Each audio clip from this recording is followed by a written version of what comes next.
Mother Teresa once said, "I alone cannot change the world, but I can cast a stone across the waters that will create many ripples." This quote is fairly self-explanatory.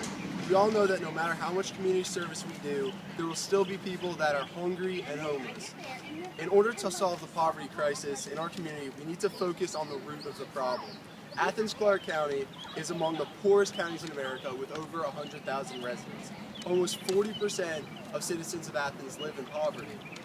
Although there are many ways to get involved with community service, the problem of poverty will continue until we find a way to motivate the middle and high school students to make a difference.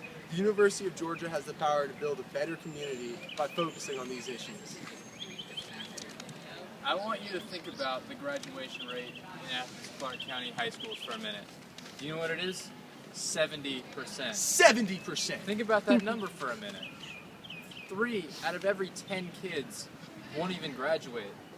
Right now in Georgia, there's a policy of attendance that you have to go to a certain number of classes.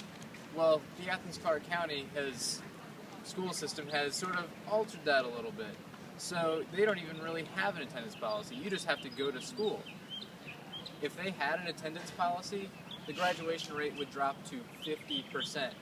If you look at 2 students here, one of them, if they went to high school, wouldn't even graduate. I want you to think about that for a minute. See, students know that they can just come and go as they please, so they don't do any of their schoolwork. And because they don't do that, they can't even go to college.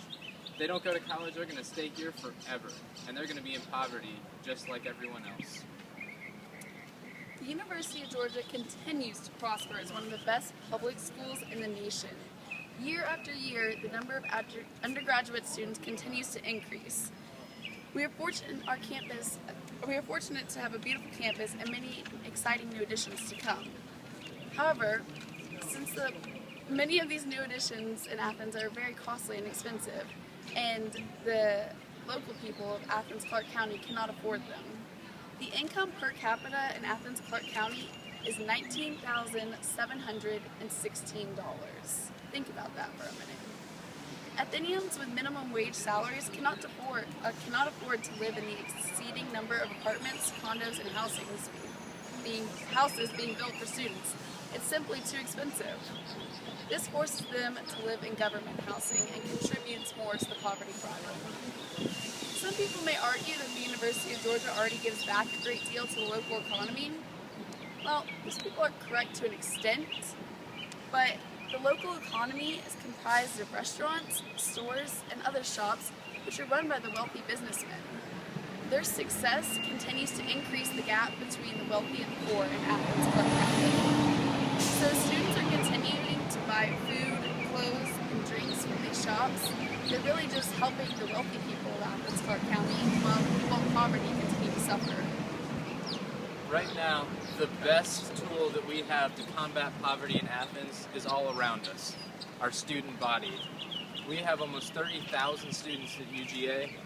Think about if we offered an elective, for example, that would teach people not only critical thinking and problem solving, but also let them give back to the community and allow them to help to almost do an adopt a child program where they could work one-on-one with children to help them get on track to graduate. Imagine the possibilities that could happen if suddenly the graduation rate went from 70% to 90%. Do you think about how many people would go to college, would come back here and give back to the community would prosper. Things would be so great here. It truly is mind-blowing. Like, it's kind of scary. But in conclusion, whether you're walking around the campus of UGA or walking around downtown, there's poverty almost everywhere you look. Many locals and students have made a strong impact in the community, but the majority of us still ignore the problem. And the best way to change the ongoing cycle is to break it down by laying a new foundation. We as college students have the ability to make a strong impact on the lives of young kids who lack external motivators. And by encouraging them and creating other forms of motivation, we can solve this problem. Thank you. Take that, poverty. Woo!